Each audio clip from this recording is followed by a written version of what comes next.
Today's episode is being brought to you by Diesel Fuel Prints. Diesel Fuel has been printing my stickers for about 20 years now. He's been in the business since 1991, and he is the highest quality weatherproof stickers you can get anywhere.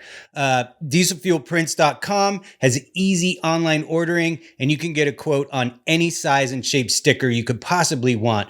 Full color printing, as well as black and white printing starting as low as $25 for 125 pieces. Shipping's always free, and you can check that out at dieselfuelprints.com. And at checkout, if you use the discount code AWP 2021, my listeners will get 10% off of their order. So yeah, check it out. Hey everybody, welcome back to the Anyway Whatever podcast. I'm your host, Mike Fisher, and today's guest is Bonnie Bloomgarden of the band Death Valley Girls.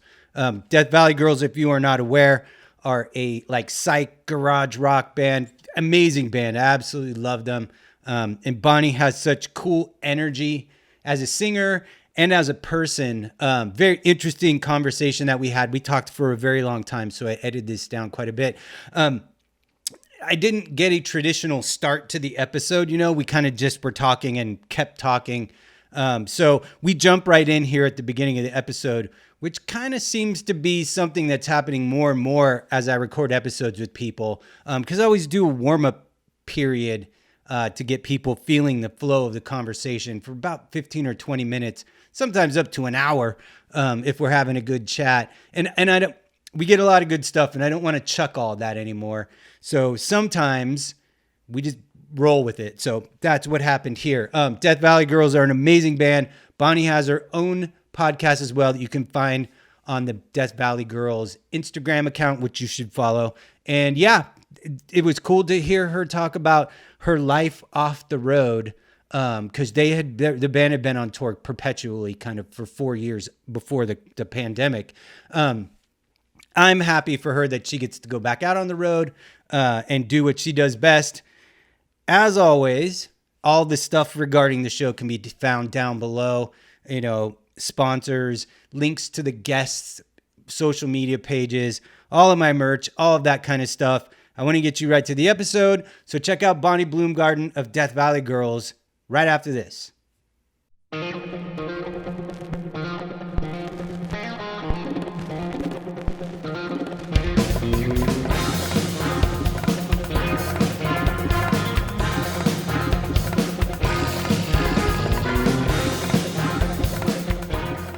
Job is to just think of, literally my job is to be present, and not right now, but regularly. I play shows, you know. It's like, how am I supposed to know that if you do? I'm used to playing a show every day, so it's like, if I'm gonna do a podcast every day, I'm not gonna think about when it comes out. I'm gonna just do the best one. But now, yeah, there's like a backlog, and I'm like, oh, they're all good. What do I do? And also, I'm on a new trip, so it's kind of hard to be like, I want to talk about my new trip now, you know? Totally. Yeah, totally. I get it. And it's like, and then people are like messaging me and they're like, was it not good enough? And I'm like, no, it was fucking killer. Like, you just got to realize that I'm a hyper organized person, and I can't ever find myself not. Oh, yeah. Wow. What does that feel like? Is it joy and bliss like everyone else thinks it would be? It's one of the things that, because like a lot of people, I kind of suffer a little bit from anxiety, especially creative people, you know? And for me, it's a thing of I don't ever want to feel... I can tell, actually, the simple explanation I can tell you is that I've been a professional artist for 25 years. I've made all of my living off of artwork. Cool. For a long time. That was in the video game industry. And so what you learn in the video game industry is that you don't ever want to be late with anything. And so it gave me this like really good regimented way of like approaching my art career. Cool. And so I'm always try to stay ahead. And when you make as you know, when you make your full living as a creative person, you don't always know where the next check's coming from. So the more organized I can be, the less stress I can have about paying my bills and getting my Yeah. projects done on time and all of that kind of shit. It's not fun to have to live that way. You know No, what I that's mean? I cool. wish I could be a little more carefree, but Yeah, no, I think that's cool. That's the answer there is I'm always wondering where people get their discipline from or you know, everyone else in the world to me seems like the most disciplined person that like was, you know, either born that way or like or just likes it that way, and everybody else creates like 5 times as much stuff as me and is like and then like also has a reward system and that they like know how to treat themselves good right after they do the cool thing. And like, so I'm just like, how do you do it? Because for me, it's, I just flop into every situation and I have like a kind of mental condition where everything that happens feels like it's the first time it's ever happened. So that's like, Mhm. I'm really excited a lot and people are like, what the fuck? Is there no bad words? But sorry. No, you say whatever you want on my Oh. show.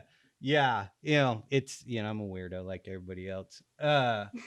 You know, one of the things I'm going to ask you real quick before we even get going, just for my own personal information, because I really love your band a lot. Oh, And thanks so much. anytime I love a band a lot, I always want to know all of the other things that that person has done. Um, Okay. did I see a picture of you with the band called the Hallucinations? Ha, yeah. What is that? Because that looks like something I would like a lot. Um, I don't know what that is, to be honest. It was the first band I was in when I moved back to Los Angeles. I don't put this on. They changed their name like 6 times after I left. Wow. And so I have no. I can like send you an email of what their new name is, but I literally don't know. I Oh, think. wow. Yeah, they're all It's one of those. cool. The guitar player is in Fancy Space People, which is a band Hmm. I love. But I feel like yeah, some of them I don't talk to at all anymore. I don't even I When think was that? um like 2012 or 13 maybe. It was like a weird zone. It was a weird zone. Yeah, sorry, I don't. No, that's totally fine. You know, that's totally fine. I'll check out, what is it, Fancy Space People? Yeah, they rule. And I can send you an email of what the new band is. They're just like yeah, it was just like a silly little stop on the way to reality. I don't remember it anymore, which is Uh, weird. Ha! are you in LA? Were you born here? Yes. Oh, wow. Okay. Yeah, I was born here and I lived in New York for like 11 years and then I moved back here. Oh, wow. Yeah. That's amazing. You don't meet enough people in LA who are actually from LA. Yeah. I mean, Well, are I'm you San you're from Francisco. Oh, I'm San cool. Francisco area. I've been down here for 25 years, since like 1995. So, Cool. oh God, it's 26 years now. It's crazy. It does that to you here. I like when I didn't know I was moving back when I moved back, but I was like, it's like I'll be here 2 years, that's it, max. And anyone that was here longer, I was like, you're such a sucker. Like that place sucks. And then it's like, yeah, like 11 years later, I'm like, it's all right. It's pretty nice. Like, I love LA. yeah. I get annoyed by people who shit talk LA. Um, you know, I also was in bands and I've toured all over the world, and I've been to almost every major city in the United States. And you know what? Anybody who talks shit, just either they don't get it or they have spent enough time here to understand. You know, there's that perception of like, oh, it's just a bunch of fake industry people and blah blah blah. And it's like, I've lived here for 25 years, and you know, I've even worked in the film industry, and my wife is in the film industry. We Yeah. don't have that experience at all, Oh, I don't, yeah, because I this don't, town is so great that you can pick and choose. You can find your thing and never ever have to go. You know what I mean? Like if you're a skier, you can just be like skier person and never deal with like punk rockers. Or if you're a punk rock person, you can be a punk rocker and never have to deal with like, you know, hicks. And you know, yeah. it's like we got everything here. And if once you find your lane, like you have whatever life you want here, and you can literally do or have anything or any experience you could ever dream of it. It's crazy that people hate on it so much. I did like New York City the times I was there, but I didn't spend enough time to like get it. Like the people who really love New York get it, you know? Yeah. I mean, I like it everywhere, just like I find everywhere to it's like I'm a idealist romantic when it comes to places. I just see it the way um I feel you. you know what I mean? Like I'm like, "Oh, I get Totally. it. I totally get why you've never left this town. Oh, that makes so much sense." Like I like everywhere. But I think it is really great here. And I mean, honestly, it's nice here like over 300 days. The weather is nice. And it's just like it's most places it's only nice like 50 days. Like, you know what I mean? I mean, that's just the Yeah. truth about the weather. And I think You I really didn't used can't to beat it. care when I was in New York about weather. It didn't matter. Like you just did it and that's fine. But now I'm kind of like, I like leaving something outside by accident for like a month, and it's like, it doesn't matter, something like that it's a Totally. real luxury. Um, Yeah. and yeah, I have a dog and it feels like it's a real good place to have a dog.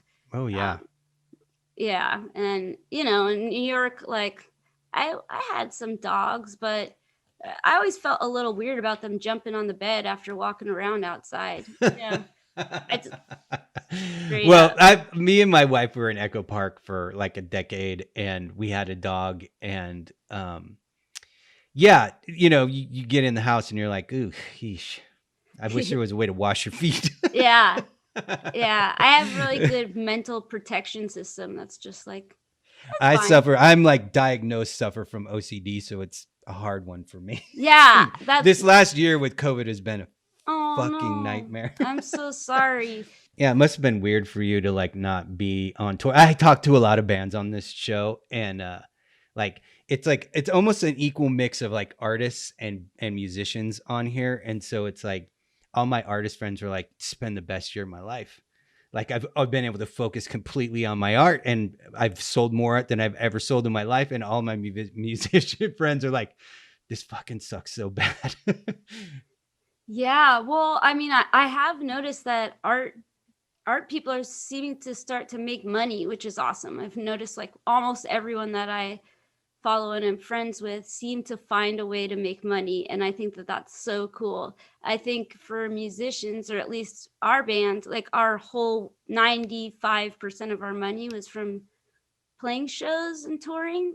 So it's kind of that's a bum out, but like at the same time, um, it's a system that's not working. So I'm happy to have had a year to just be like, for a lot of other reasons. I mean, for personal reasons, I think I needed, I'm grateful that I had a year to actually just be like, what's going on? Like before, it was on touring on and off every other month, and that was awesome. And Mm, but I'm just realizing you push a lot of stuff down in order to be able to perform every mhm. night. And like if you're about to get sick, like your body shuts that down. It stops that like in the middle of a tour. If you're going to get sick, your body knows how to like push that down somewhere. And it's like, you know what I mean? It's just like you're just pushing down all of this stuff and not healing or taking care of it. And it was like 4 or 5 years of touring. And then all of a sudden we're just here for a year. And it's like, oh, like I don't know about like my living conditions. I don't know about like my, you just lose touch with what you want and your magic in a way, and your dreams and all of this stuff, and the reality of being a body.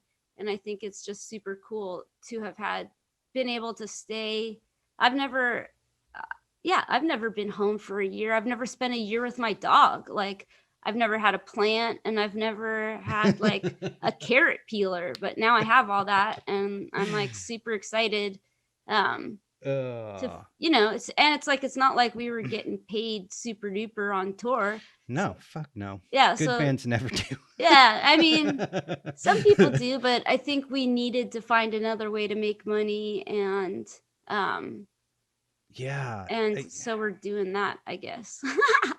One of the things for me that in the current, the way the music industry runs now, that is how it pertains to me and my place in it, and the fact that I don't understand. The thing that I don't understand is that um, the industry model went away from record sales as profit for everyone, for bands and for record labels. Like, that's not even a thing anymore. You know what I mean? And it's like, and so most bands and most record companies, I mean, obviously, I'm sure you're quite aware of all of this. I'm just kind of thinking out loud, but the model became, you sell your merch rights to a merch company like you would a record deal in the old days. You get a merch deal instead of a record deal. And all of the money, a lot of the money for bands comes from selling merch online, playing live, and selling merch live. And I started doing merch for bands for like with the big merchandise companies probably 15 or 20 years ago. And every single 5 years, the rate I can charge goes down exponentially, while the importance of what I do grows exponentially in the other direction. And it's so weird to me that it's like, us merch designers are so much more important now than we ever have been. These bands, like 20 years ago, 30 years ago, bands would just shit out tour shirts, like with the worst art, didn't matter, and the artists would get paid shit tons of money. And now it's like, it's just, it's crazy to me. But it is like my passion in life is doing art for bands. It's like, since I was like 10 years old, that's all I've ever wanted to do. And so I'm grateful that I get to do it. But that was the part of my business that disappeared this year. Like, I didn't get to do a lot of that because there was nobody going on tour. Yeah. And all the big merch companies are like, well, we're just going to keep selling the shirts and items that we have already done. But it started popping back up. I just got two decent sized jobs with really good sized bands, just in the last like 4 weeks. So that's awesome.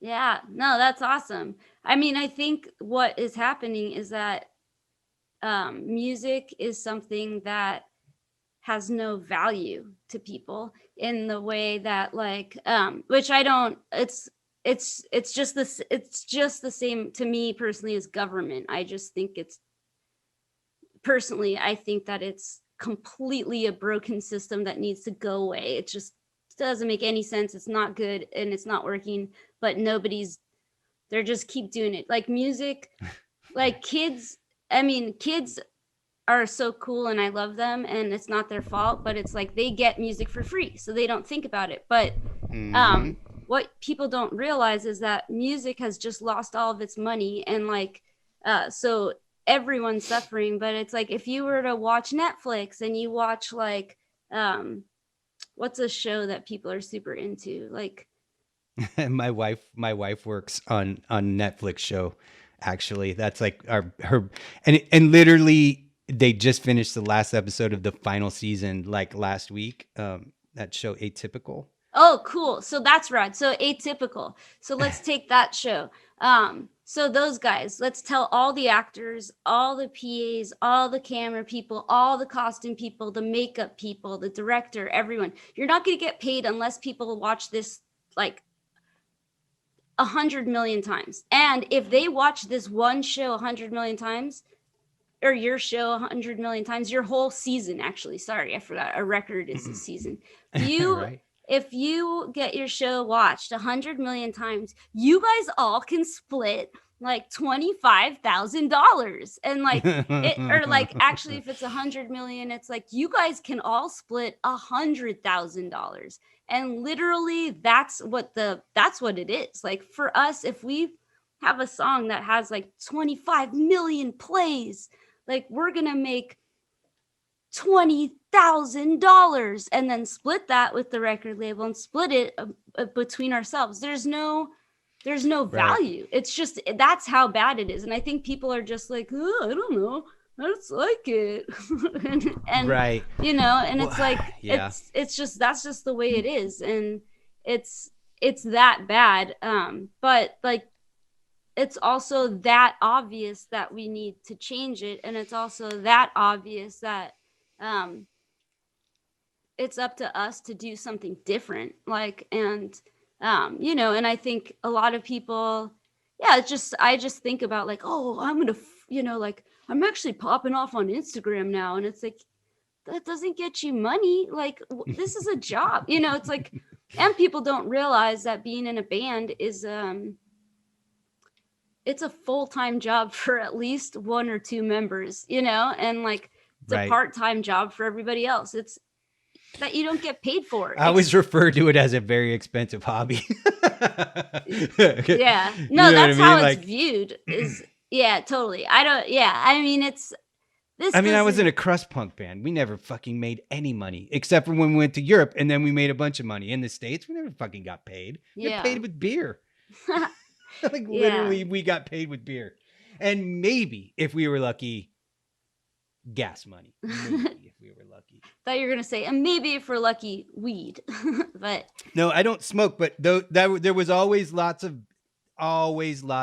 intoxicants involved for free. But you know, I'm like a beer only person, so cool. never really benefited me very much. Yeah.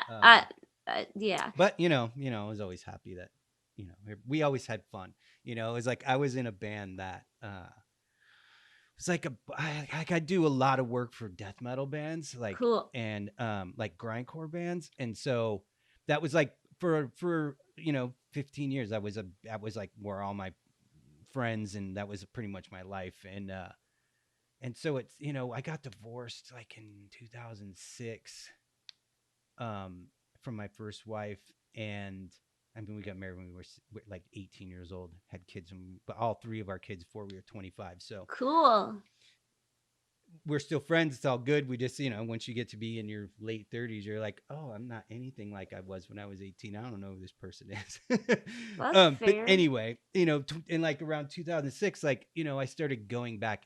My kids were old enough to like kind of do their own thing, and I was able to have some freedom for myself. And I started going out to shows and hanging out with people. And then like a bunch of my friends who were in different death metal bands were like, oh, we want to start a crust band and you're going to be the singer. And I was like, what?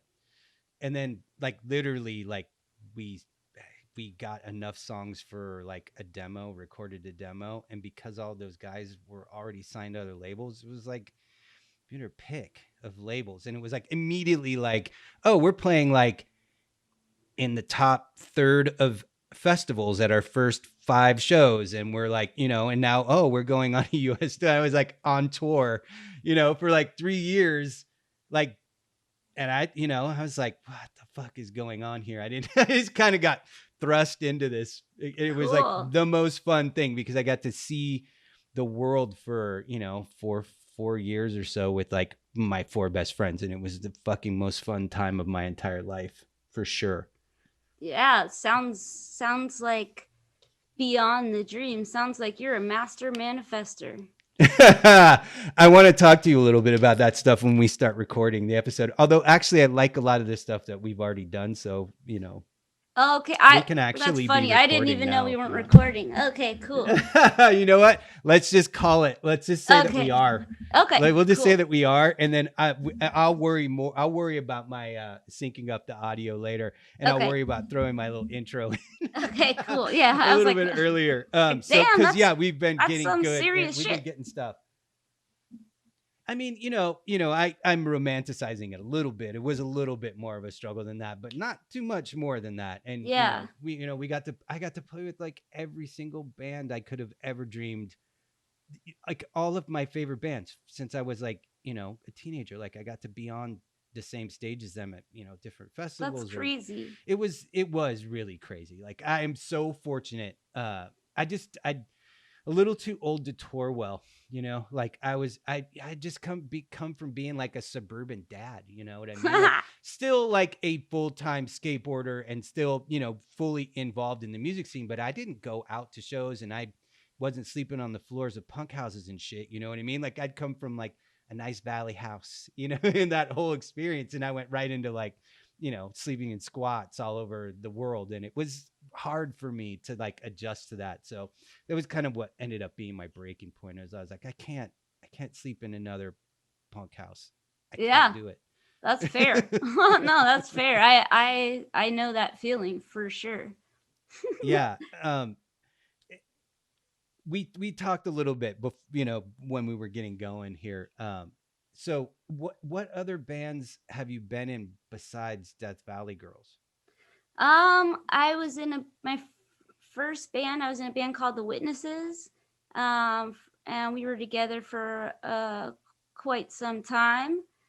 Is that Um, that's an LA based band, no, or is it's that New New York? York. Oh, okay. That was fun, and yeah, I, it's I really sorry. I was just No, like no, it's fine. I'm trying to access I know it's my hard sometimes. information of myself, but it's When I'm on mic, that is one of the hardest things for me, is to pull up names or information of shit. I'm sorry, I didn't mean to put you on the no, it's spot. okay. I just literally like I didn't realize how much stuff I like let go of information. I didn't know you could like purge information. I thought that you like because I have a really good memory, but for some reason in this process of trying to deal with reality, a lot of things just went away, and I can't remember like a 10-year chunk right now for some reason.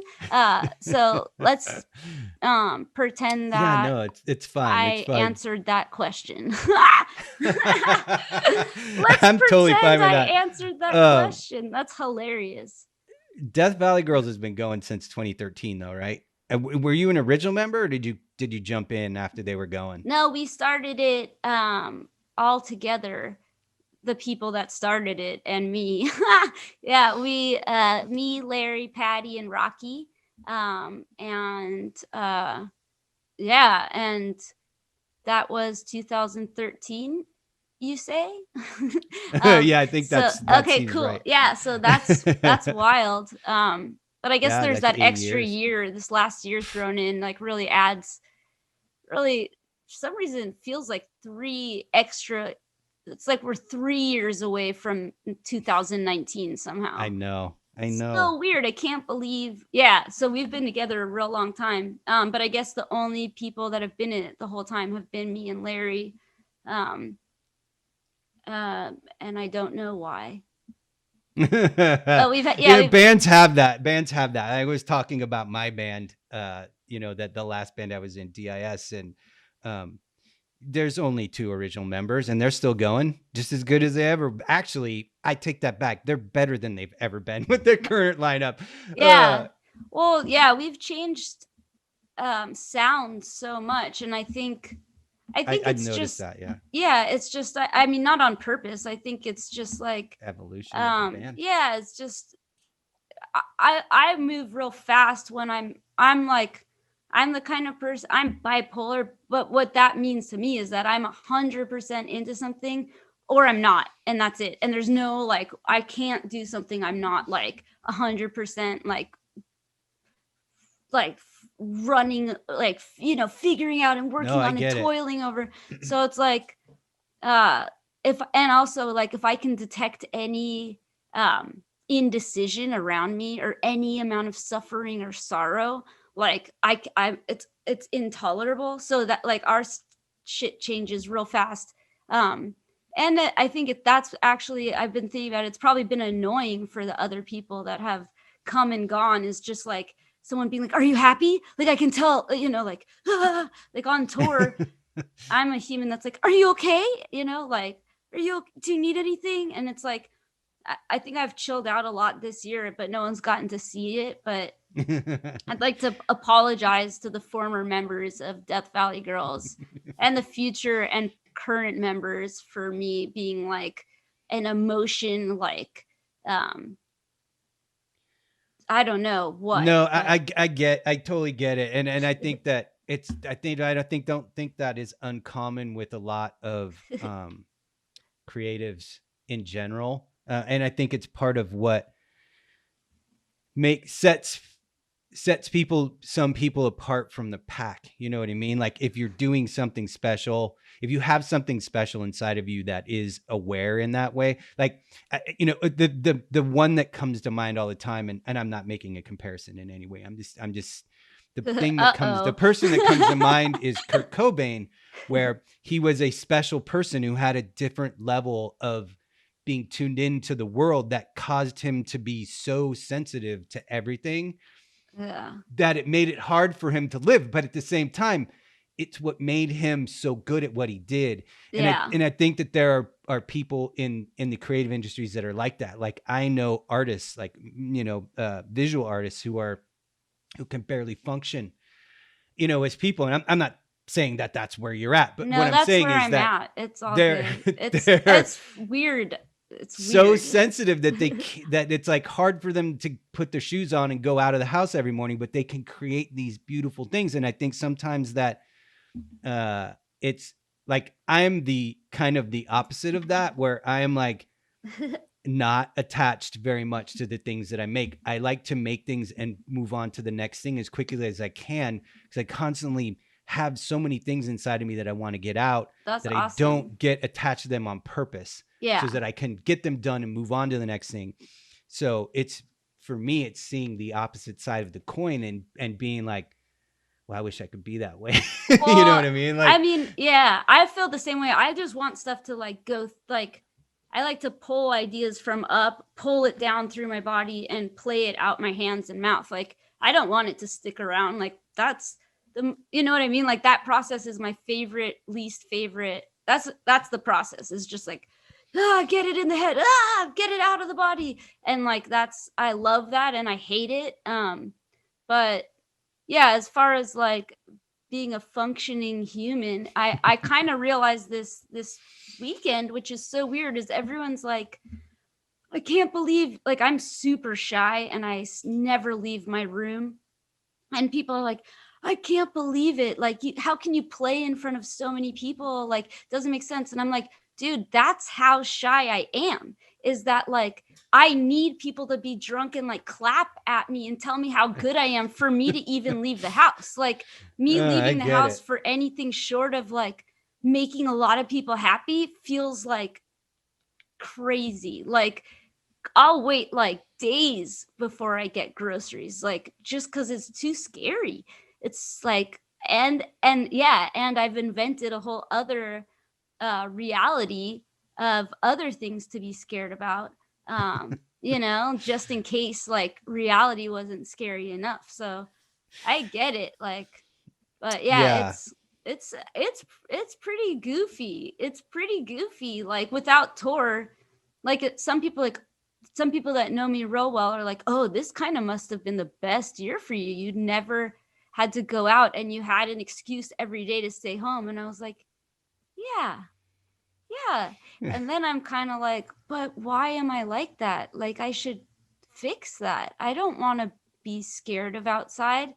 So that's where I'm at. I'm like 70% to like figuring out why I have to stay away from other humans. And then maybe I'll be fixed. They can be unreliable. That's a good enough reason for me.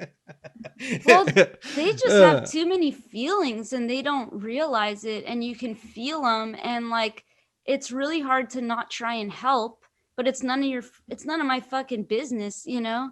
But Yeah. that's my main thing, is like I can't I it's very hard to just be like, oh, you feel bad, weird, like I don't really, I can't, it's like if you see Yeah. someone feeling bad, it seems like you should try and help, like and that being like a compulsion, I guess, is like an OCD thing for me, straight up, is like I can't tolerate like a shift in mood, uh and that's wild and unfair, and it's mean, I'm being mean to my Well, friends. I mean, I don't know if that's it. That's a thing that's funny that you were saying about like that stage thing. Like people are like, how can you be shy if you do this thing where you're like at a festival in front of like 15, 20,000 people? And I know one of the things for me that I realized when I was a teenager was that I am an introvert, and I am a shy person, and I am extremely sensitive to criticism. Yeah, that shit uh, sucks. and but I also at some point I got to the place where I was probably like 15, and I was like, I want to be in a punk rock band so bad that I have to solve this. And so I just decided to pretend that I was not those things. That's Like if I want to be manifestation. That's if I want to be in a band, I can't be shy. If I'm going to grab a microphone and sing in front of other people, I can't be shy. If I want to talk to bands about using my artwork for things, I can't be shy. And if I want my artwork to go out and have a life in the world, people are going to see it and everybody's going to like it. And you have to pretend you don't care about that stuff. And so I kind of created this like weird, like cocoon around myself of like, I'm just going to do all of these things no matter what anybody else thinks of me. hell yeah. And it's gotten me this fucking far. Yeah, no, I mean, you can still be shy and do all those things, but I think making yourself the person you want to be is magic. That's all you have to do. Is like totally. Like I decided I wanted to be a musician when I was 7. I didn't know what that meant. I did it because I thought Billie Holiday was cool. I thought it was cool.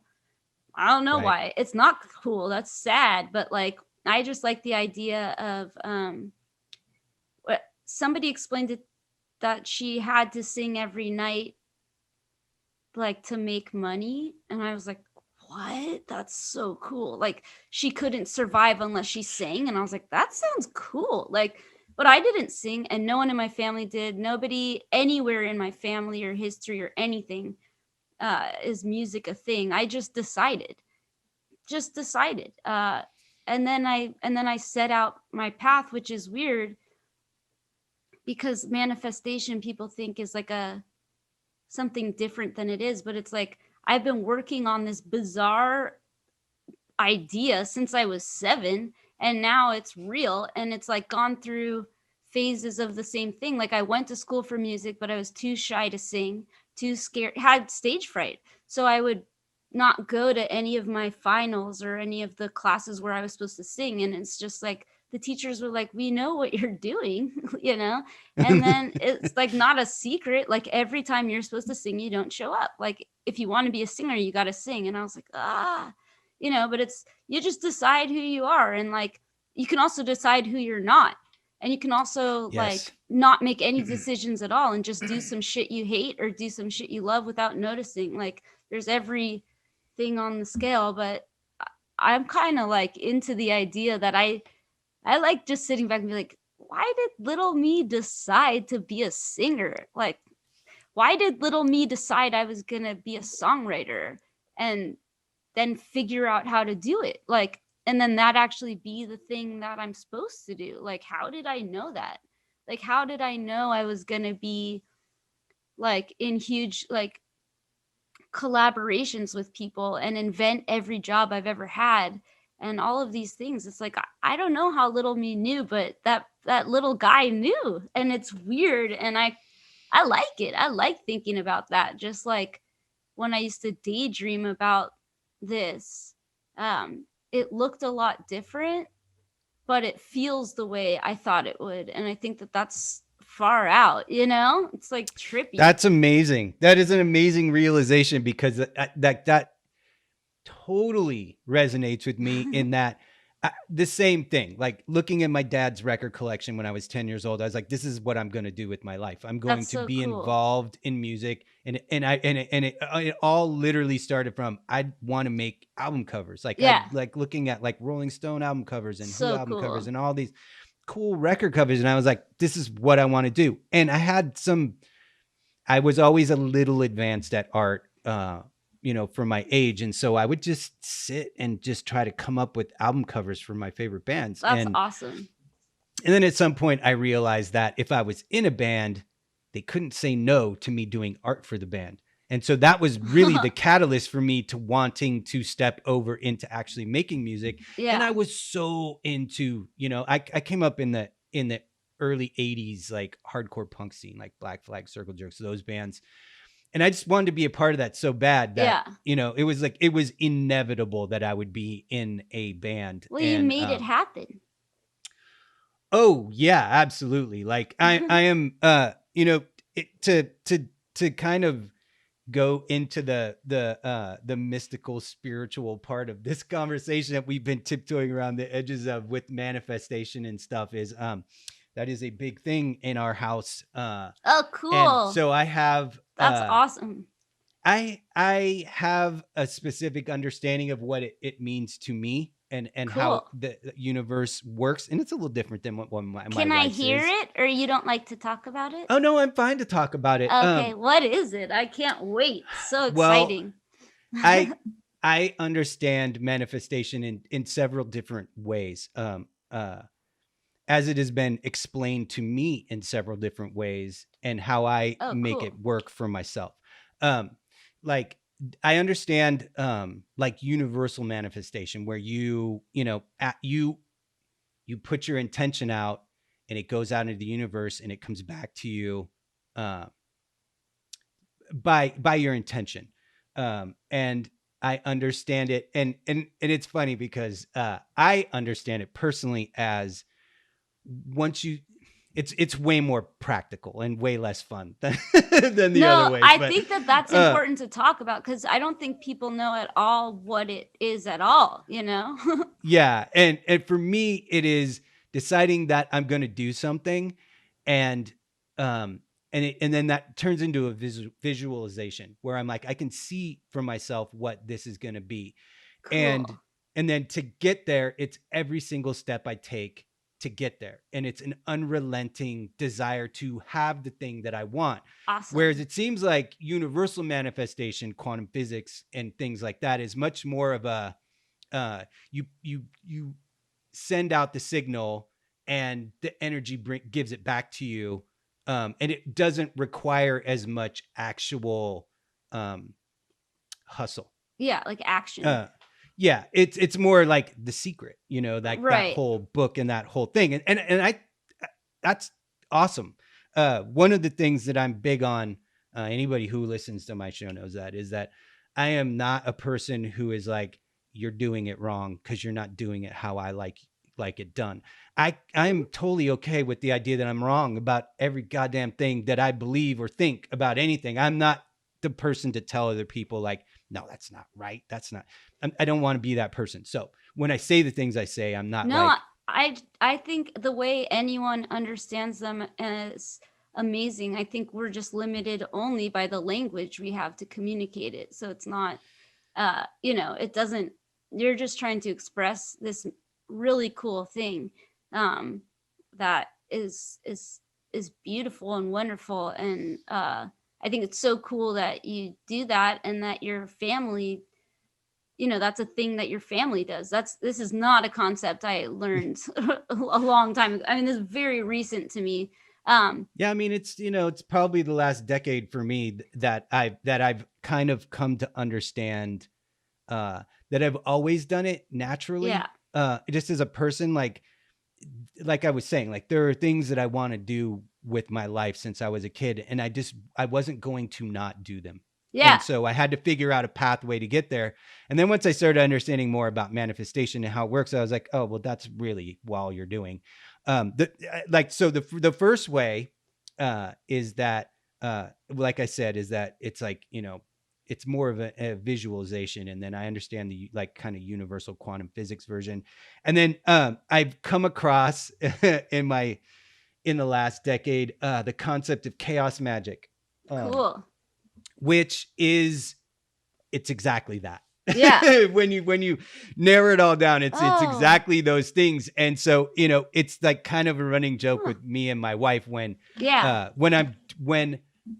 I want to get Bonnie on my podcast, uh, my first step is I decide that's what I want to do. And then I start listening to your band a lot, and I start watching your videos, and I start reading about your band, and I start putting that whole thing into motion.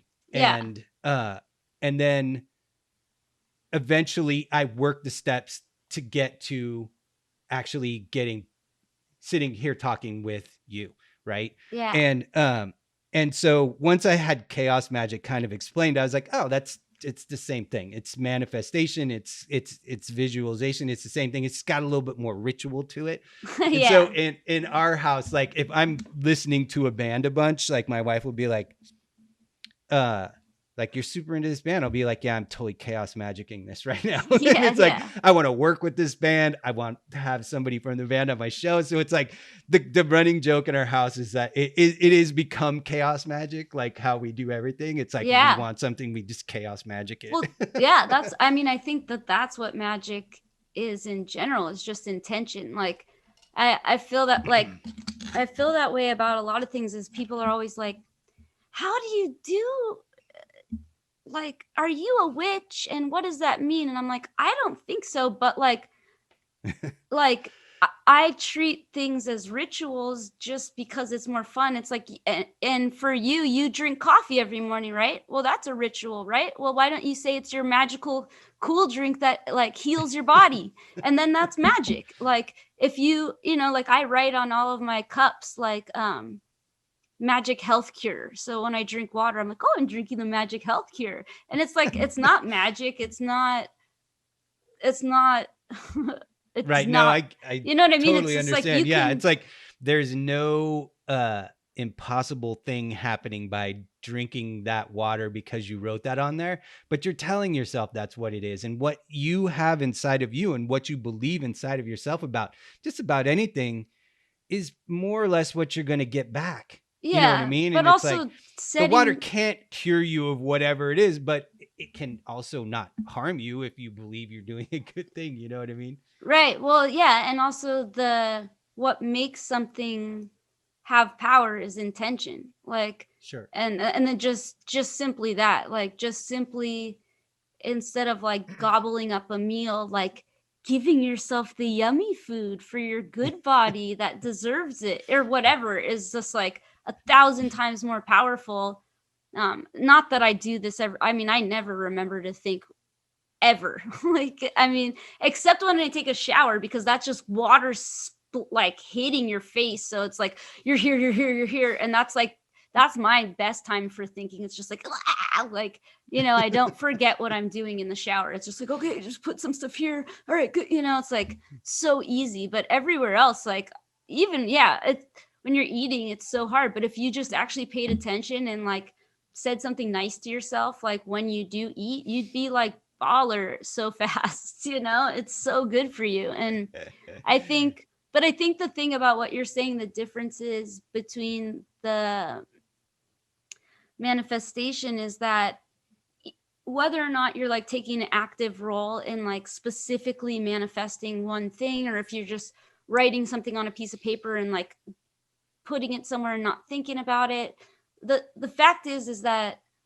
and the person that alerted me to this concept is my hero, Mitch Horowitz, who he's just like, basically, is that your whole life you've been working on like so many timelines. Like you've been doing so many different things. So it's like you're a master of, at this point, like album art, like t-shirt art, podcasting, playing music, being cool, being a dad, so it's like, so that's like all of these things like this. And then each of those has like a little hand. And it's like, if you go in any direction, you've already gone really far on a lot. So it's not like all of the sudden magically Right. you're gonna be like number That's one more or dad less in how the I see world. it. Yeah, it's just like you're already kind of working at being number one dad, and then it's just like, oh, you just get the award or whatever. You know, it's like it's not like this weird like completely thing that doesn't make any sense. It's like you've been doing little things every day. So if you do little things like in one direction, a lot of things every day, you're going to find yourself with like cumulative lots and lots of things, and then you're gonna have Yeah, options. lots of tools in the toolbox to accomplish more things. I definitely have noticed as I've gotten older, and the more tools I have, the easier it is to like accomplish the things that I set out to do. I'm one of those people who like every 5 years I get bored of whatever it was I was doing, and I try to conquer some new That's cool. monumental task, whether it's an art task or whether it's, this last year, obviously it's this whole podcasting. Like I'd never recorded audio before. I always went to a recording studio and somebody else handled everything. I And I'd never know. recorded video or edited video or audio or any of that shit. And I I've had to learn actually, all of this stuff in the last year, and it's been awesome. yeah, there's been points of my last year where I've been like, where's the power? That's like such a like musician. I'm just like, I don't know where the is there a power strip? Like asking the sky, like, oh my God, it's Where's the so green room and where's the catering? well, yeah. You That's mean I have to make my own food? There's something about like showing up at a venue and like, oh, rad. And there's pizza. yeah, we haven't, I mean, we've we haven't toured obviously in a year, and I don't think we've been to Europe in like a year and a half, so we haven't had food pretty much in like a Isn't year it and a weird half. how much better you get taken care of in Europe than you do in the States as a band? It was shocking to me. It's shocking. I'm shocked by the differences between America and Europe. It's shocking. It's unbelievable. I feel like a couple things is I feel like everyone should have to work in the service industry. That just I think every single human or every American, most Americans, I think that should just be part of high school. It's just a skill that people should have. And I also feel like Americans should get to go to Europe for like a month and see how a government feels about your body, like what they think should happen to your body. It's amazing to know that this isn't the real world. It's so much, you know what I mean? It's like I didn't know Yeah, I until get I it. went there. It's like, oh, they want you to eat good, like they know, like for your They don't body. want you to die penniless because you got sick. Yeah, they like, oh, there's like people you could see for free to like get you feeling better, and then if like you don't like, it just blows my mind. Like they want you to eat Yeah. good food. They want you to, I don't know. It's mind blowing. Not no offense, Yeah. but not the UK. I'm talking Europe. I Yeah, don't in know about continental UK. I Europe. don't know what they're I feel like I love it there, but and I love them cuz they have breakfast. I love breakfast. Yeah, But I'm a breakfast person too. Every morning breakfast is so good. I eat like the best breakfast. I like treat myself to a nice breakfast every single morning. That's so Uh, cool. and then, Yeah. and then I worry less the rest of the day about That's cool. what I eat because I can burn off whatever I ate in the morning. But I do try to be at least somewhat Yeah, that's thoughtful of what I'm eating. I miss that from tour is like we always get breakfast after the show, like at 2 in the morning or something. Like I really miss my like uh Yeah. I miss that pattern of just like You get off stage, you go backstage, hang out for the rest of the night, get to party a little bit at the venue because there's always a sleeping space where you're going to get to sleep. You take a shower, and then they're going to give you some food. And then in the morning, when you get up before you leave, they're going to give you some more food and they're going to give you money. It's like that doesn't happen in the United States unless you get to a certain level, and it's like that level is unfairly high.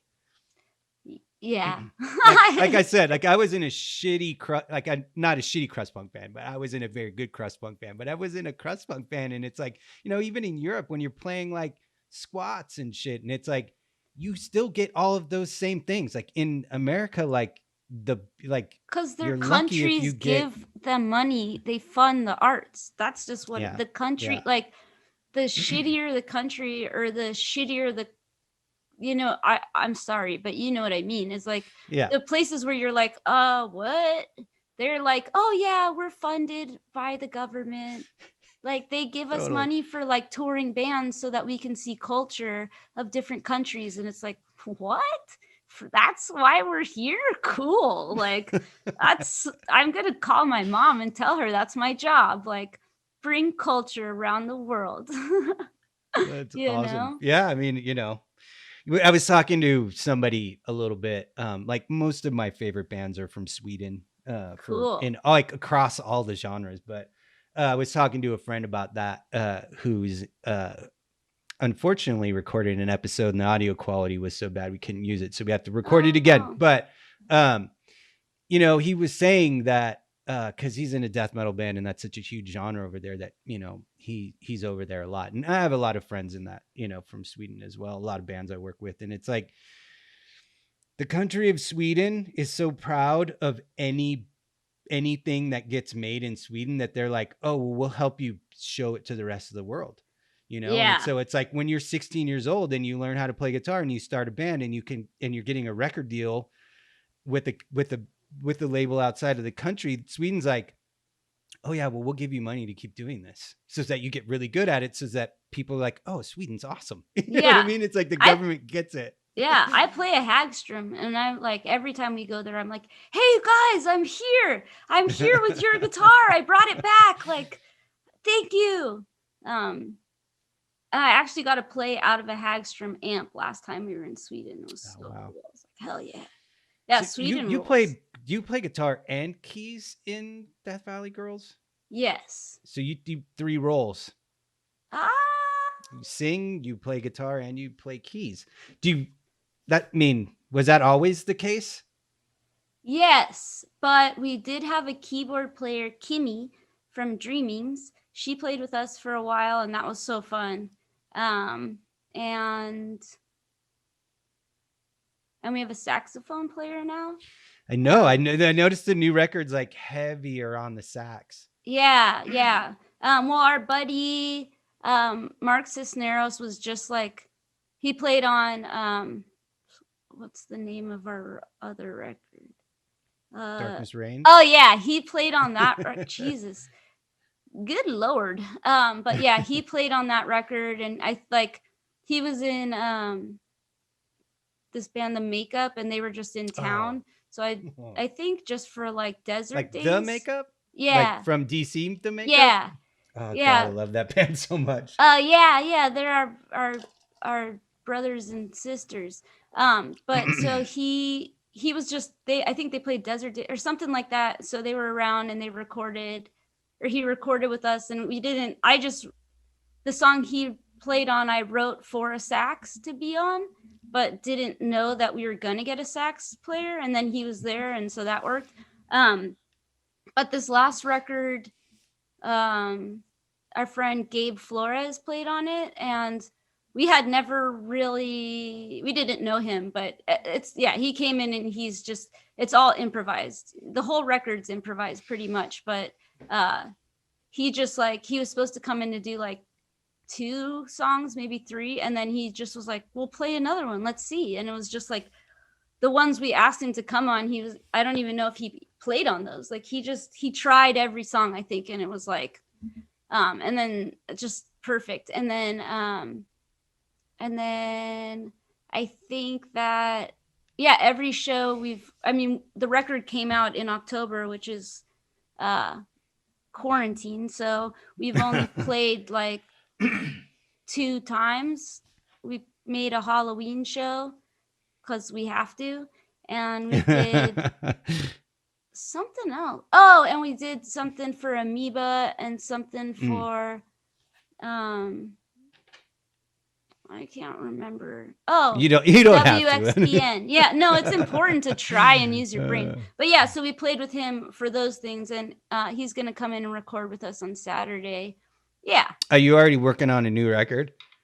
Yeah, but we're doing someone asked us to do music for a podcast, but it's like a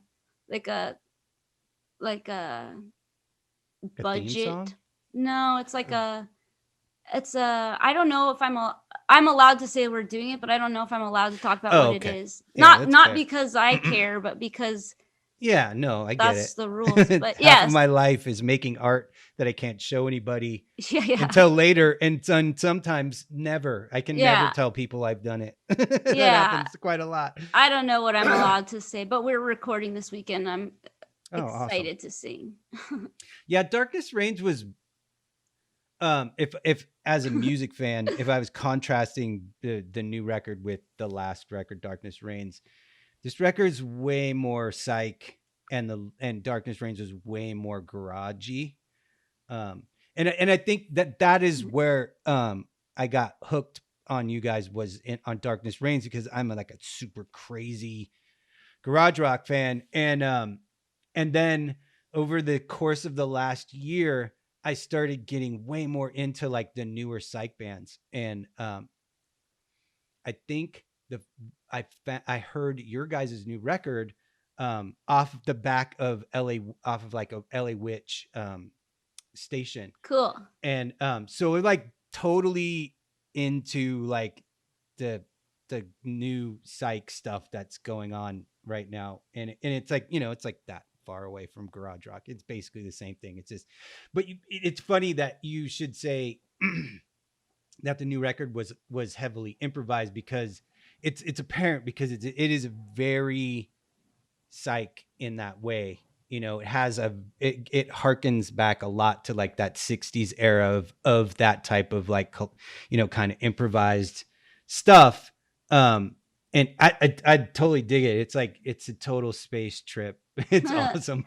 Good. Yeah, that's supposed to be, or it's not supposed to be anything, but Sure. it was like one of the weirdest experiences, and now that experience has lasted an extra year, so it's far fucking out, dude. Like, it is so far out. That record we recorded like ended 2 days before the quarantine. So I was on this trip, like our last tour ended in the end of November, and then we were going to record in March, and then we were going to go to this festival and go to Europe and all of these things. And so for the first time, I was like, oh my God, I have so much time off of tour. I'm going to like fucking change my whole life and fix my mental problems and become like a happy, like whatever. And it was, so I was like, okay, December, just cocoon. Like, we had been on tour for like 4 years. It's like all of December, just don't do shit. Like, don't worry about it. Just don't do shit and feel good about that. Then January, just start thinking and like manifesting and like listening to like no music. I listened to no music, no TV, no nothing for December and January, and then February it was like make it alive, make it out in the world. So we started jamming on stuff that I had done, and it was just like, but it was like a real crazy experience. And then we recorded it like the beginning of March, and then that thing of like just quiet, silent, no music, no whatever, get better, get in touch with yourself, just fucking lasted now like a year. And I'm just like so trying to just like channel silence, channel like spirit, universe. And it's like, it's just, yeah, I'm feel so lucky to have had a year to do that, to work on that. It's crazy. But that record is just like, I kept it a secret from all of them, I feel like, until we got in there. And then I was like, okay, here's what it is. And here's how it goes, and they all like, yeah, it's just insane. Ricky, the drummer, she's just psychic as fuck. And she just like pulled She's so it good out of me. Like, it's like yeah. every single band she's ever been in, I'm like, that's the best band. She's so good. And there's a thing about a lot of us creatives where we have good taste, and the reason that we make good things is because we have good taste. And I'm certain that the reason that she's always in good bands is she just has killer taste, and she knows the difference between what is good and what isn't. Yeah. Well, she's super awesome. Like Yeah. not every, I mean, that's another thing is we've had a different drummer on each record, and I think Mm, that, and I love them all. Like I love those humans, and I love the records that they made, and I think that that influenced it more than anything. I don't think people that aren't musicians really think about that, but like it's all about the drummer, and like um we had a different drummer on each, and I love them and what they sound like a lot. But yeah, this last record is like um I was just channeling from above, and Ricky was just pulling it out of me and laying it down. And that was like, um, I think people always love what they just did. And that's that. I'm just like, still just like, oh my God, I can't believe it. Cause when you leave something to improvisation, words particularly, it can get scary. It can get sure. real scary.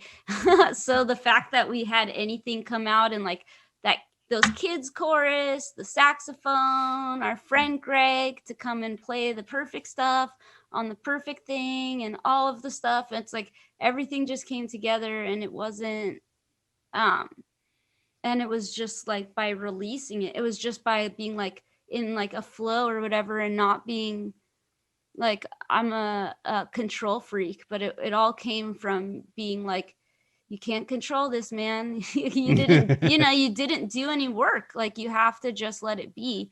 And just the fact that there's evidence of believing in the universe, and just letting it like it flow, and believing you can channel songs and feelings. I just like I can't believe there's evidence. I can't believe we made a record because I didn't do shit. Like I just opened my mind and cleaned it up with some spray and then let things come through it. And that's like, I don't know. I wish I could do that every day. I Well, hate work. sometimes like, it goes back to what we were saying, like sometimes you can kind of tap into something like that. And if you have all of the tools in your toolbox from all of the other things you've done, just puts you that much closer to being able to get to where you want to go. And it maybe part of the situation was you were like, uh, like you say, like you were a control freak and stuff. And it's like, maybe you were like, I'm not doing it that way this time for a reason. You just didn't know the reason yet. And then Yeah. once you got there and it all started working, you're like, okay, that was the reason, Yeah. like sometimes I guess sometimes in your life, everybody, no matter what it is or who they are, you get to a place in your life where, uh, it's time to try to do something differently, uh, to see what happens, just to see what happens, And Yeah. it's like, I you know, I think also like having your core, with you on that probably was like super helpful because they were like, okay, like you guys were all able to kind of figure out the journey together. Yeah. No, I totally. I think I guess yeah is I feel like I can accomplish anything with Ricky, Larry, and Pickle. Like we can Well, make anything. sounds like But it. yeah, I just hate doing it. First, it's so weird, but I hate writing. I just Oh like yeah, I I do. I trust me. hate it. I'm doing it now, and I'm just like, oh God, like, because it's like I know it's gonna happen, so why do it? It's like I know once we get there, it's not gonna we're not gonna be like, oh, we don't have it. So it's like I just wait until that day because it's like it's gonna come that day, and I'd rather just not worry about it until then. But now I'm kind of like, dude, you are worrying. You think you're not worrying, but you are worrying, and it's time to just like do some work, like sit down for 5 minutes. Well, that's, doing my show and talking to so many creative people, like that's super common with all of us. And it's definitely common with me. It drives my wife insane, where it's like, I need 5 hours to get ready to Yeah. do my thing. It's like, I know I have to paint this album cover. I know I have to, and I know what it needs to look like. And I know what I have all the skills to do it. I know everything I need to know, but I can't just sit down and do it. Like it just doesn't work that way. Yeah. I have to be in that spot I know. Yeah, to it's do your it. You know what I mean? process. And it's Yeah. um, like I am involved in a new music project. That'll probably never be a live thing. It's just a recorded thing that I'm doing with like a bunch of my friends. And like, they've been sending me like, scratch tracks and demo tracks and stuff. And I'm supposed to be writing lyrics and I'm Yeah, yeah, supposed to be yeah. recording vocals and I'm not Yeah. doing any of it. And I want to do it so bad. I'm so Yeah. excited about it, but I'm like, not doing it for Yeah. whatever fucking reason, and it's like I totally want to do it, and it's like like you said, it's like I know it's in here, I know what I got to do, like I know what all the songs are about, I know Yeah. all the things, like I've been working up all the things I need to get it done, I just need to start doing it. And it's like I think for a lot of us creative people, like what people who don't do what we do don't understand is it's very, very taxing to make something out of nothing. And it looks fun and it seems easy, but it isn't any of those things. It's fucking torture a lot of the time. You know what I mean? And it's like until the moment it comes pouring out of you, Yeah. every single bit of time before that is agony. You know what I mean? And it's like people who don't make things who don't create for a living, they will never understand it. They'll never understand what that's like. And it's hard for them to watch us do what we do because they're like, why aren't you just doing it? And it's like, look, I'm not making a sandwich. You know what I mean? Like I gotta create the idea of the sandwich before I can even make the damn thing. Right. I think though that like it's confusing that our favorite thing we hate doing part of. Like I think most people that's weird, like why do you like that's kind of it's a weird thing, and it's like I guess we have to do it, but it doesn't really matter. The point is that our favorite thing is we hate a huge part of it, and I think people see this kind of job as like a real choice, like and like not the and definitely not a choice for me in a different way, like just kind of like, well, you obviously want to be a musician, and it's like, yeah, but that doesn't mean like all the parts of it, and the parts of it I don't like I hate, and that's it. But also I think a lot of people do make art and music. Like most people do make something, like that everyone's creative. I think that they just do it because they like it. And I think when you're that's just your job in your whole life, you're just like, I have to do this, but I hate parts of it. And that's just not normal, or maybe it is. But I think, like the dude that just plays guitar every day in his house because he loves it, he's not stressing about the parts that suck, it's just like, and it's weird probably to him. It's like, well, you hate it, you're lucky you get to do it. And it's like, yeah, you're right. If I had a dime for every time somebody told me I was lucky to have the job that I have, I'd have a stack of dimes. Yeah. No, yeah, I think I think that's fair, because I think part of this job is to make it seem like the coolest job ever. Like that's part of it.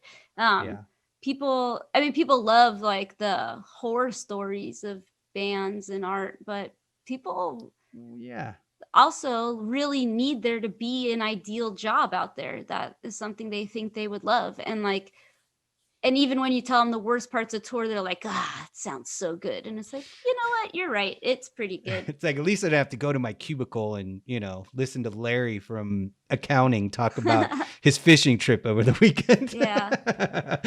I mean, there is that. And it's like, it's that whole thing of being able to see outside of your own little, that is one of the things that humans, our main affliction as a species is our internal. We all live inside of here and not anywhere else. And so trying to see that there is something that exists outside of your own internal engine, it's difficult. And some people just don't even care to bother trying. They just do what they do. And, when you're a creative person, sometimes it's, we live in an even weirder space. But yeah, it's like you said, like there are like I am fortunate that I have been able to put myself in a position to do so many things that I always wanted to do with my life. Um, but you're right. There are things about being a full-time professional artist that I hate a lot. You know what I mean? Like I don't want to deal with the business side of what I do ever. I don't want to ask anybody for money for anything I do. I have to do that. If I want Yeah. to keep doing this, you know what I mean? Like if I want to get what I get from it, from like looking at a final piece of art that I made or seeing a t-shirt that I made out in the world or an album on an album shelf somewhere, like someone's gonna have to pay me to do that. And I'm gonna have to, I just, I wish, if I had a wish, I wish that there were better agents who were more interested in um, taking care of that part of what it's like to be an artist, Right. no matter what kind of artist it is. And you know, it's exploitive no matter how you chalk it up because they have to get paid to do what they do as well. Right. Um, Well, I suppose and it's you're like a weird fucking space, man. It's just a yeah. weird spot.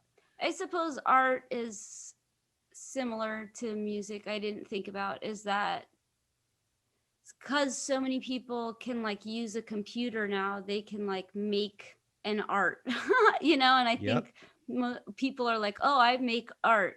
And so I don't need to hire someone for my logo or whatever the fuck. You have no Um, idea about that one. yeah, but I mean, it's Fucking Fiverr.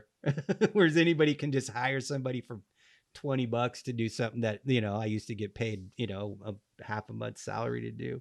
right. But so, yeah, I guess it's the same as music. It's just not treated as like a skill or a craft that deserves Right. money. Right. And it isn't even, I mean,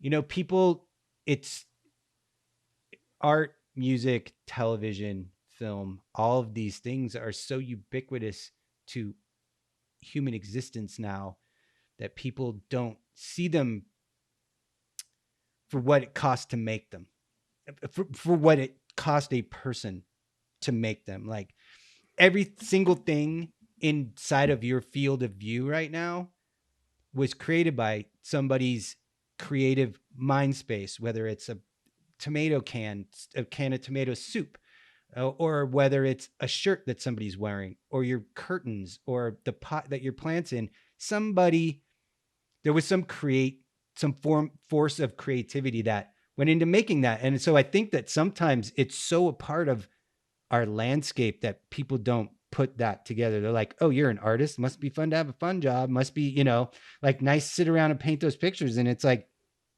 it's not like that. You know what I mean? Yeah. It's like, it's also, you know, the goddamn cooking oil label that you use to cook your breakfast with. Like somebody had to create a label that made you want to buy that thing. And it's just like, it's such a weird thing. And with music, it's the same way. It's like, you are correct. The entire world has forgotten the time when all music costs money. And now no music costs money unless you wanted to. And that's a weird thing too. Yeah.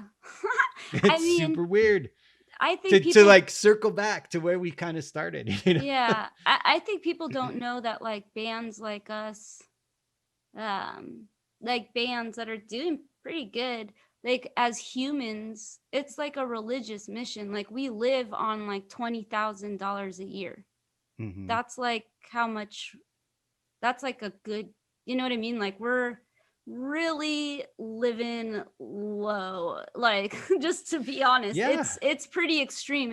I get it. It's pretty extreme, and um that's good. Like I'm fine with that. I don't have a problem. That's actually super nice. I know a lot of people have a lot less money than that, but I think the reality is like straight up, like I don't know how much other people make at their jobs, but we do this every day. There's no like clock in, clock out.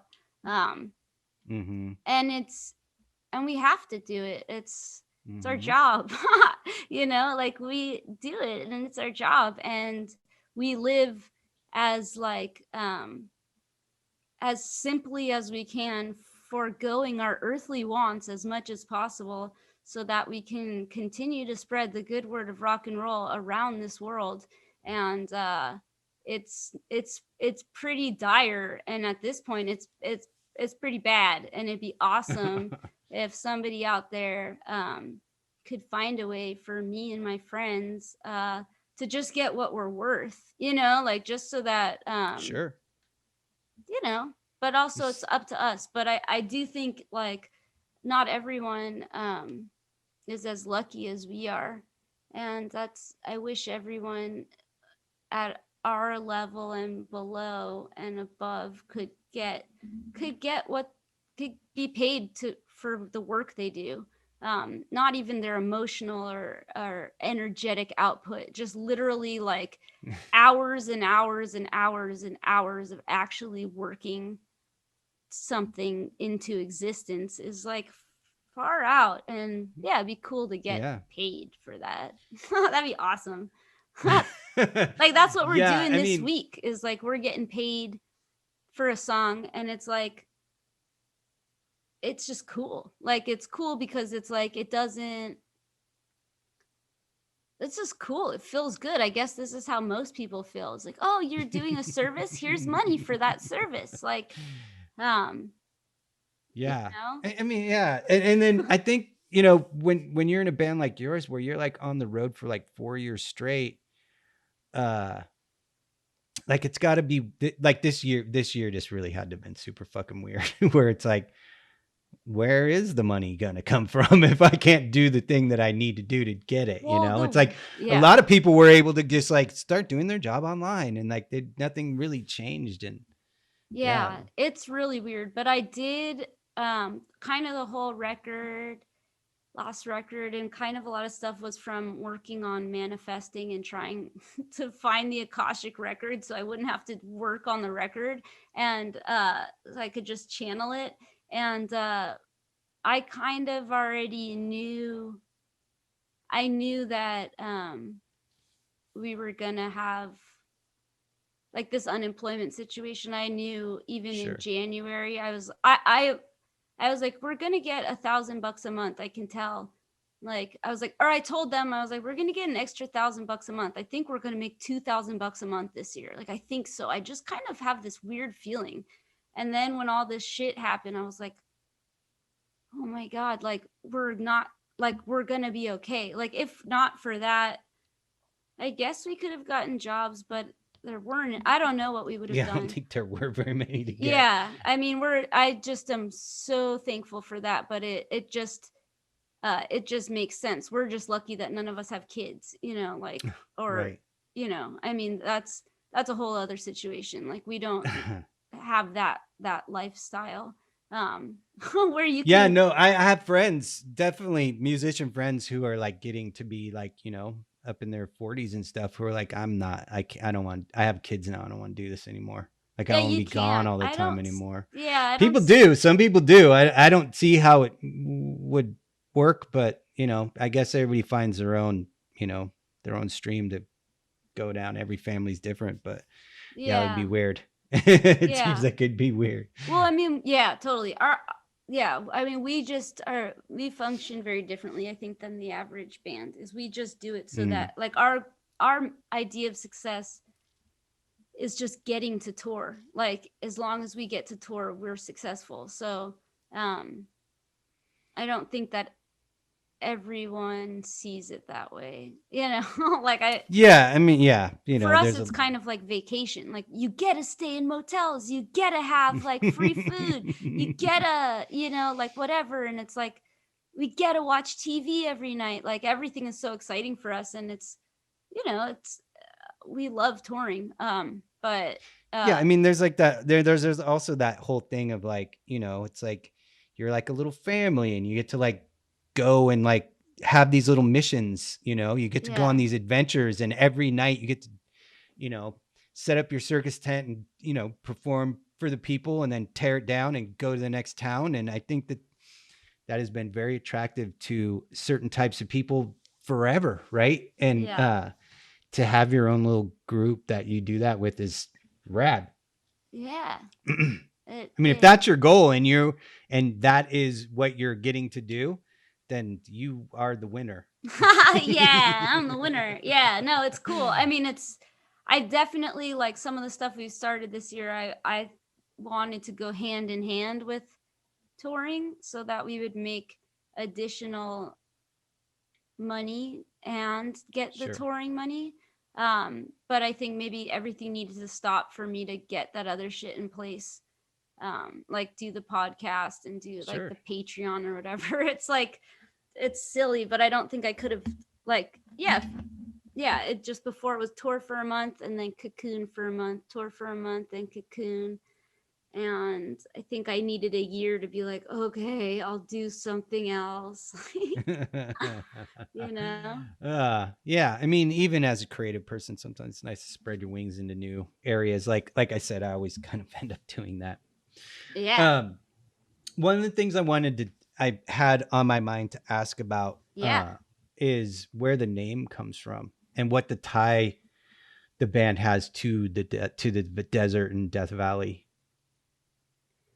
Can you say that again? I I was didn't listen. Sorry. no, it's fine.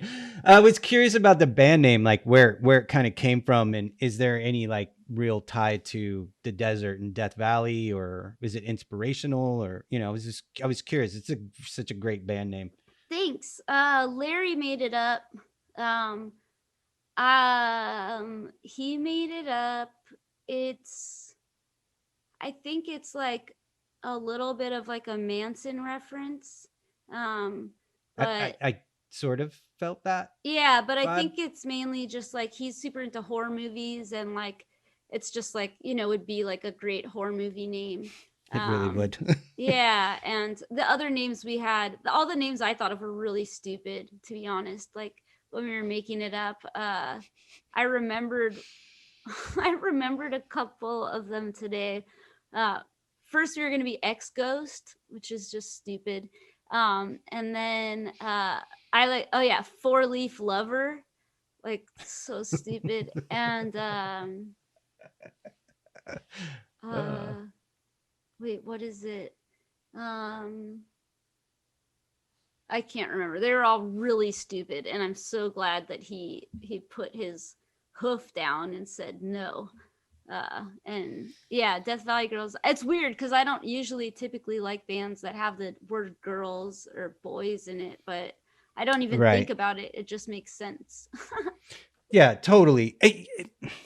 It's funny, like the Manson-esque angle. The new record has, um, I don't know how to say this. There is a cult-like vibe, to like the child singers and some of the chanting and stuff like that.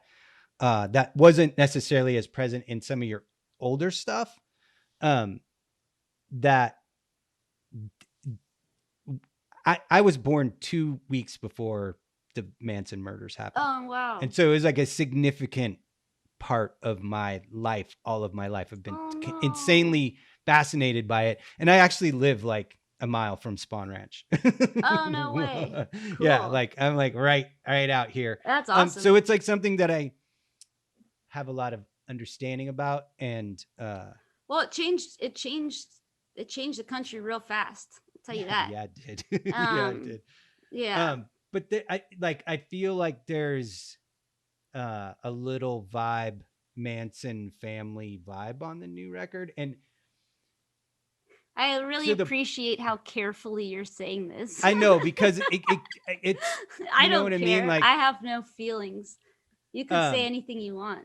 okay, like I just because like you don't want to be like, oh, yeah, and then have you be It's like, I don't want to be compared to Charles no, Manson. I don't care. I mean, I'm confident in it's like it's I'm I'm always that confident. way when I try to talk to any band or artist about their art, and when I kind of associate it with some other thing, I'm Yeah. always like No, super it's careful totally about fair. It's drawing a comparison, that because you never know, someone might be like, I don't like that no, he's a thing. racist, like Yeah, he's a horrible cult leader. shithead. But that doesn't mean that the idealism of his utopia isn't so cool, and that the idea, us innocently being into the idea of a commune and living that way, that's nothing can stop me from thinking that's cool.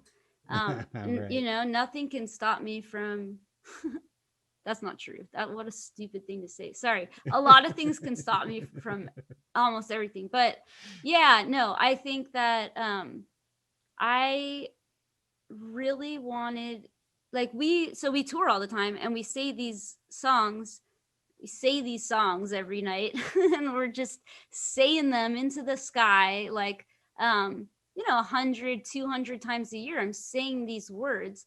And I just was like, the whole thing that took me so long about this was, I was like, it needs to be magic, it needs to be chaos, it needs to be spells, it needs to be, because if I'm going to say this hundreds of times a year, and we're going to get a backing chorus and a kids chorus, and it's going to be 12 people singing, we're going to be we're going to be saying some stuff, and it's going to be magic, like. And if it's not with intention, uh then it's a waste of my time, because I'm sick of singing about stuff that isn't gonna like do some No, yeah, I shit. totally get it. And that makes sense with the record being called Under the Spell of Joy, that that was that you're you were chaos magicking the fact that you were gonna have to sing that every Yeah. single night for it, honestly, not just for the next couple years. It's the title of one of your albums. You're going to be singing it for the rest of your life as long as you are doing this band. Um and so that's a really cool way to look at it. Yeah. I like that that you decided to do it that way. And it is, that's the thing, is the 60s and 70s cult thing wasn't always, there were definitely terrible, bad cults and stuff, but there were a lot of people who lived really full lives through that type of communal living, that was really positive to them. And so, that whole, it wasn't all Jonestown and, But also, yeah, totally, but Sharon also Tate. that yeah, exactly. And that is actually how we live, so it's not like we're idealizing this time that we have no connection to. It's like we live in a van with each other, no time apart except for when we take a shower, literally, for like 30 30 days in a row, and then like 30 days off, 30, like we are a commune, we are a moving group of musical fools that are like spraying our ideas all around the world. And like, I think that those ideas on this record, I was like, all right, first song, let's help people learn how to manifest. And specifically, let's help them learn how to manifest money or get over their like lack mentality of money. Okay, there. Second song, like, it's just like each song has a purpose in this way. And it was just like, I just don't see why that's a problem. I I don't don't I see why don't that's either. a problem. It makes sense to me. Like, and I love, like, we have one song on Darkness Reigns that's called Abre Camino. That's the road opening spell, and we start every show with that, and it feels right. Like, it feels right being like, "Hi everybody, like, this is a road opening spell. This isn't for love, luck, job, health, nothing. It's for everything. This is just for this path to be opened and um, your biggest dreams fulfilled." And we start with that. And I was like, well, why don't we do that for every song? It be a, for something. And then if you say it cumulatively like 200 times a year, then that shit is going to be real, you know?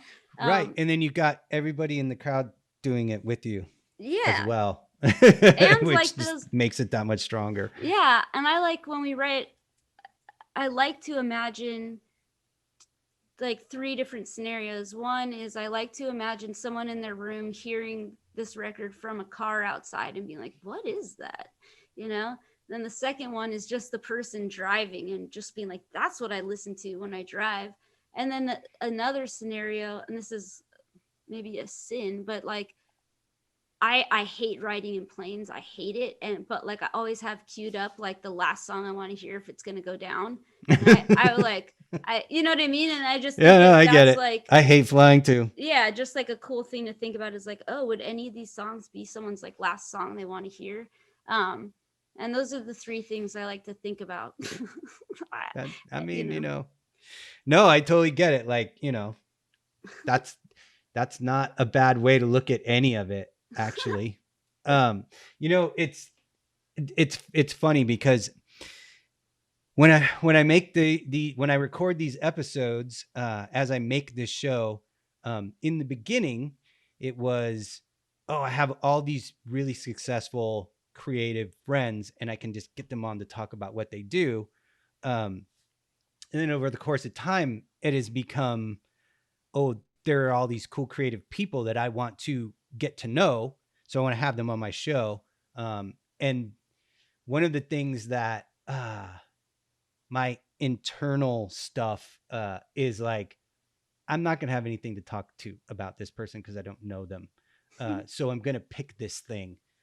And in the case of you, it's like, I'm going to pick your band and we're going to talk about your band. And we almost covered none of the things that I wanted to talk What about are the band, they? I'm which no, wait, curious. Oh, hold on. okay. And and that is amazing.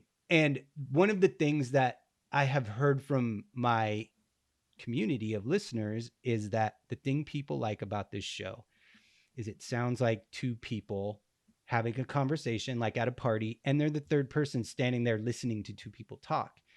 And there's like, it's not like, it's very free form and free flowing.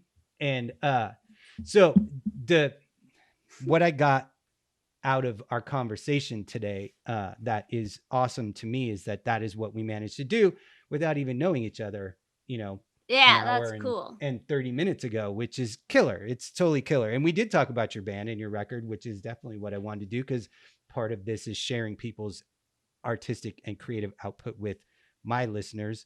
But it's like I always say on the show, like I get a new friend every time I have a new a new person on, and so I gotta, yeah, mission Yeah, thanks so accomplished. much for even thinking of us and me. That's so Oh cool. no, yeah, no, I'm a fucking music fanatic, and like when I get into something, I get into it, and like so I'm like, she's got to be on my show. Thank you. That's so cool. uh, as far as stuff about the band, like we covered most of the stuff I wanted to talk about, like in a way more organic way than I was thinking it was going to go. So that ended up working out really well. We talked about Cool. the band name and who was in the band and the new record and the last record and all that stuff. It's awesome.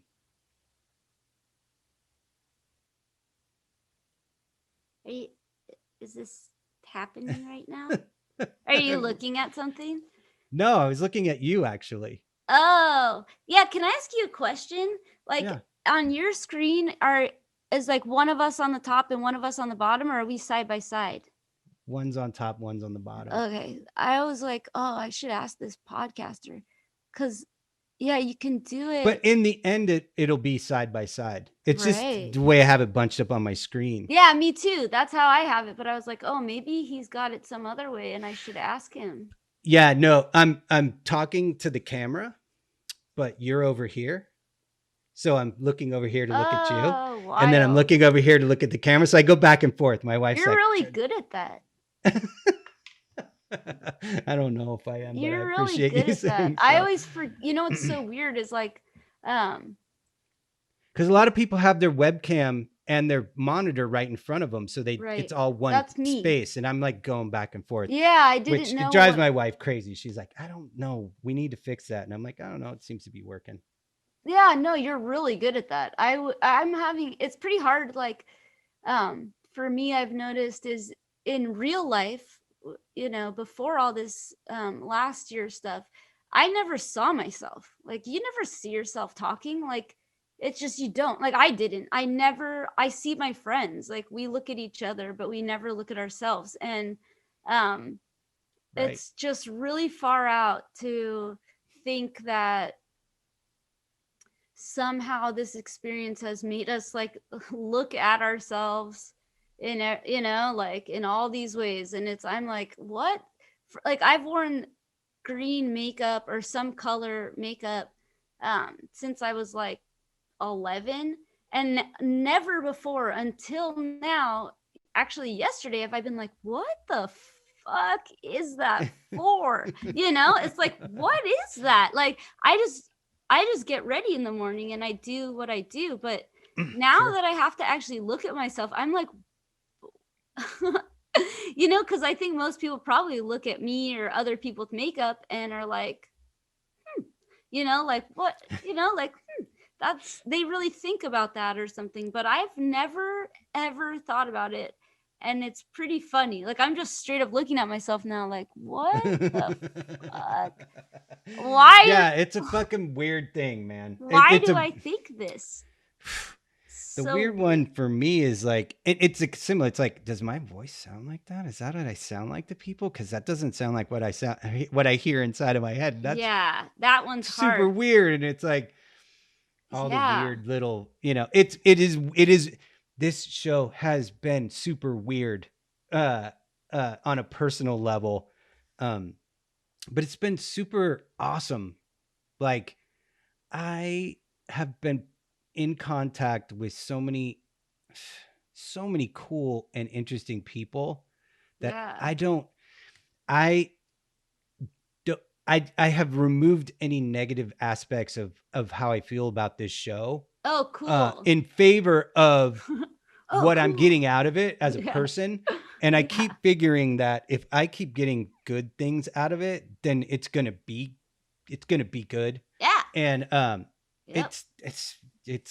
it's really growing faster than I could have probably, if I had an idea in my head at the beginning of what it would be, and it was like my manifestation was I'm going to have 10,000 listeners a week. And then reality came in really quick when I realized that's not what the world of podcasting looks like for nearly anybody who isn't already famous. And then I had a readjusted number that I liked in my head. I'm way past what that is. That's awesome. And How long have you been doing it? exactly a year. Yay. I think in order to get started, I had my friends on Facebook. I'm like a all day Facebook person because I, sit in front of a computer making art all day. So I chat with my friends online. I have this really robust daily interaction on my Facebook page. So I just started putting it out there. Can I write that word? I'm going to start calling, I'm just writing robust down. That's how, when people are like, I don't want to be mean, but like, people write me on like my personal Facebook, on our Instagram, on my personal Instagram, on email, on Twitter. Like, I'm going to just say it's robust. I think that's more helpful for me, is like, I'm just going to get to my robust messaging for the day. That's cool though. I like that you like it. That's awesome. It's my only contact with humans anymore. But I had my friends like just give me movies to watch to review that I had never seen. So I started doing these movie reviews so that I would have a task attached to learning how to record audio, record video, edit things, and put an episode together while I was figuring out what I was actually going to make a podcast about. So I did these movie reviews, and I started doing those exactly a year ago. And wow.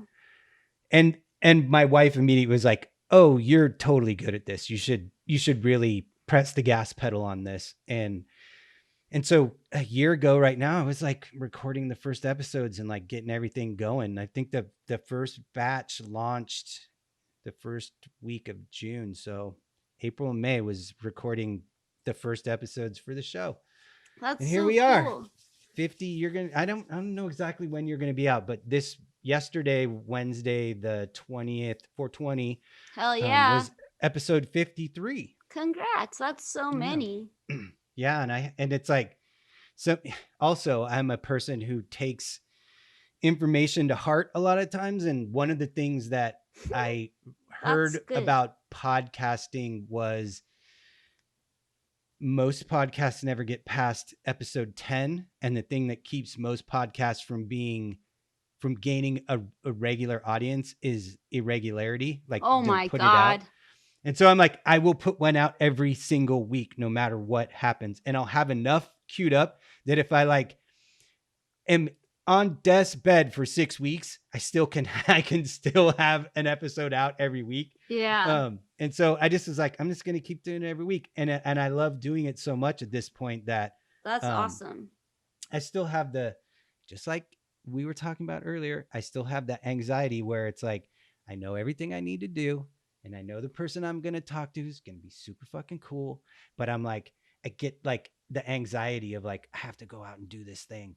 And it's like, normally with my art, I don't have a specific schedule. There's no time like you're going to start this It's at a noon. weird thing for sure. It's total. And so with the podcast, Yeah. I set a time and I'm like, I got to go do this. I don't have any way out because somebody's waiting for me. Yeah, it's weird for sure. I mean, thank you for being so cool. This was really super cool. I was kind of like, my head's pretty mixed up from current events yesterday Yes. and today, and A lot going on in the world. yeah, I was like, I'm just gonna come on here and be so negative that it's just gonna be You like weren't negative at all. I was like, it's gonna be the biggest waste of this dude's time because there's nothing that can snap me out of this feeling. But you're really good at podcasting.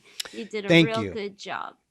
Thank you. I appreciate it. And I appreciate your time. As I always say on the show, the only thing human beings can never, ever, ever have more of is time. We get the time that we have. And anytime somebody gives me some of theirs, shares it with me, I'm super appreciative. So I appreciate you coming on and being a guest. And Yeah, I'm for super sure. huge fan of your band.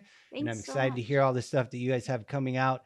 And yeah, thanks for coming on. And I'll be in touch with you and your peeps about when your episode is out and Cool. all that stuff. Thank you so much for Of course, having thank me. you. If I say bye? Yeah, you could say Bye. goodbye.